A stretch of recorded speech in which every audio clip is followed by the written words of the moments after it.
I'll tell it plain, the way I'd tell a friend at midnight over reheated coffee because that's how it lives in my head. I'm Lena Hart. 6 months pregnant the night my husband dragged me to the center of a glittering ballroom in Harbor City and raised a leather belt while 500 people watched. Some gasped, some filmed, some even clapped, and at strike 299. The doors blew open, and my father walked in with a calm that felt like thunder. People always ask how anyone gets to a moment like that. And the truth is, it's never one big decision. It's 1,000 tiny ones that look harmless, you know what I mean.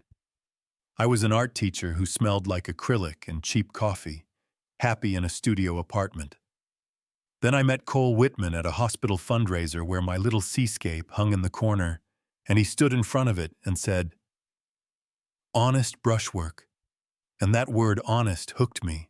He brought coffee to my school, asked about my quiet 7th grader, who only painted in gray, held my paint-stained hands without flinching, proposed on the beach.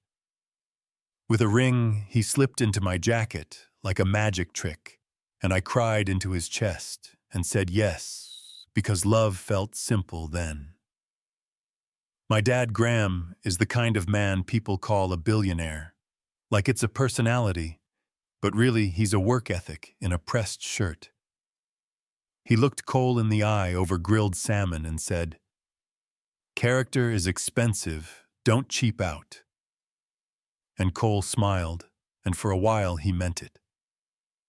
Then I met the Whitmans on their ridge above the bay, where people look down at the world like a view is proof his mother. Evelyn skimmed our living room with her fingertips and said, "Cute starter home," and I thought she was joking. She wasn't. Trent, the brother, had a grin that never paid for itself, asked if the prenup was ironclad, winked like we were teammates. Marla, the sister, hugged too long, and then called me quaint behind a glass of wine. Victor, the father, nodded at everything, like a bobblehead in a limo. They lived 2 driveways over, and somehow were in our kitchen every day, a casserole, a contractor, a warning about the news cycle, and it started as tiny cuts. A silk tie appeared under my passenger seat. A restaurant receipt I'd never seen showed up, folded in my coat. A stranger's business card fell from my purse right as Evelyn asked for lip balm, and Cole's eyes did that thing where the lights go dim.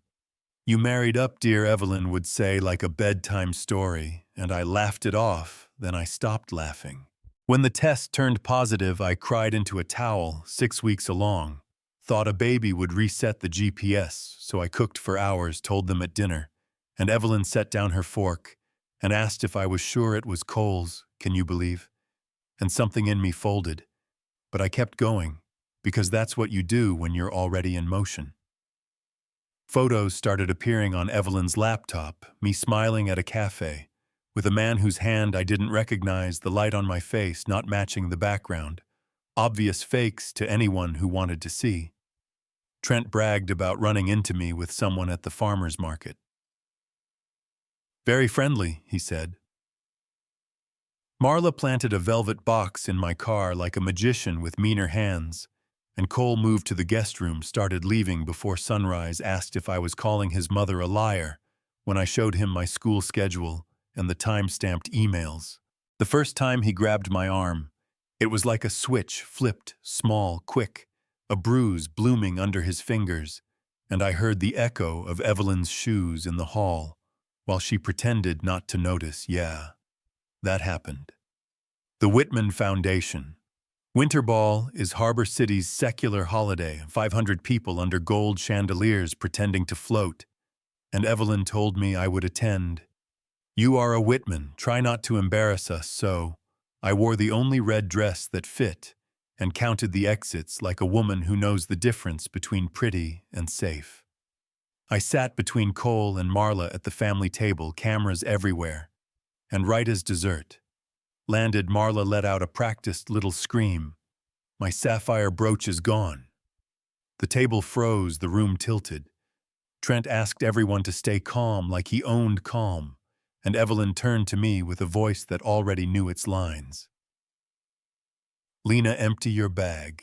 I said no, and Cole stood, squeezed my wrist until my knuckles went white, yanked me up the purse, spilled lipstick, prenatal vitamins, keys, phone, and there it was, sapphire catching light, like it had rehearsed a wave of gasps.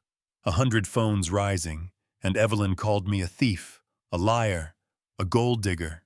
Trent pointed for the cameras. Marla cried on cue. Victor nodded like a metronome. I looked at Cole and begged him to remember the pancakes on the porch. The morning the bay was so beautiful, we were quiet. But he unbuckled his belt and pulled it clean. The crowd made a ring like a story they'd tell later.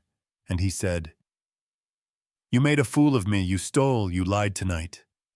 They'll see what happens to women like you." The first strike lit my back, the sound cracked, some people flinched, then swallowed it, because nice rooms teach you to swallow. I dropped to my knees to shield my belly, and I started counting, because counting was the only thing that was mine. 10, 15, 20, Evelyn started to clap, like opera. Trent joined. Someone took a selfie with me in the background, 50, 75, 100. The dress tore, my mouth filled with copper. The baby rolled like she was searching for quiet, 152, 100, 250. The room became a coliseum because people love a show when the blood isn't theirs, 298, 299. The doors blew open and the hinges screamed. Everything stopped mid-air, and I knew the cadence of the shoes crossing to me, my father's stride. "What is happening here?" he asked, voice calm enough to make the glass hum. He knelt, draped his jacket over my back, cedar and ocean, and 5 years old. "I've got you, kiddo." He stood, took a tablet from his security chief, tapped twice, and the wall screens lit up with receipts. Marla caught on our garage camera slipping into my car and tucking a velvet box into my purse.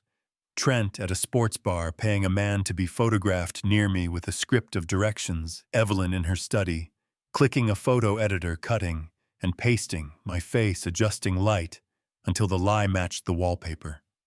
Then, bank records, wire transfers labeled consultancy and testimony fee, and Dad walked through them like he was reading a ledger of sins. "Evelyn, you owe $1.9 million to a lender who thinks you're clever. I bought your notes, Trent. Your consulting firm is a shell for insurance fraud. The FBI has your files, Marla. You siphoned $280,000 from your charity for flights and a horse you never visit. The IRS is going to love that, Victor. You hid income offshore for 15 years and wrote emails that read like confessions with punctuation." Finally, he turned to Cole. "As for you, I acquired your development loans, your house note, the contract you bragged about at lunch, the supplier agreement you needed by Friday, when my daughter called 3 months ago and cried without language. I started building a firebreak tonight. You have nothing left but the video of what you did and the internet's memory." Police lights washed the glass, officers waited on Dad's raised hand, and he looked out at the crowd, at every face that had clapped. "You laughed. You filmed. You performed cruelty as culture tomorrow. It will perform you." They cuffed Cole, cuffed Evelyn. When she swung at a camera, stopped Trent at the door, Marla slid to the floor. Victor kept nodding, because that is all he knows how to do, and Dad lifted me and carried me out while the crowd parted and stared at their shoes like guilt had gravity. 3 months later, I held my daughter Faith, warm and perfect, and I cried like a dam breaking, because alive felt like a word I hadn't said out loud in a while. Cole got 20 years, Evelyn 15, Trent 12, Marla 10, Victor 8, and the 500 guests were named within a day by a public that woke up hungry for accountability. Jobs vanished. Marriages cracked, reputations finally matched choices. Healing wasn't a montage. It was forms and ice packs and asking for help with a button because your shoulder won't lift. It was the dishwasher kicking on and your heart sprinting. It was learning your body can be home again. My back is a map now, and I don't hide it. I started the Faith Harbor Center because I never want another woman counting through pain in a room full of people who forgot how to be human.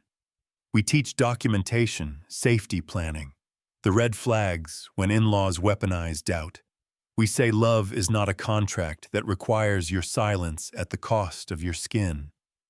I wrote a book, messages poured in from people I'll never meet. You wrote my mother-in-law. You wrote the tie under my seat. You wrote the moment he asked if I was calling his mother a liar. I cried over those messages and sometimes laughed because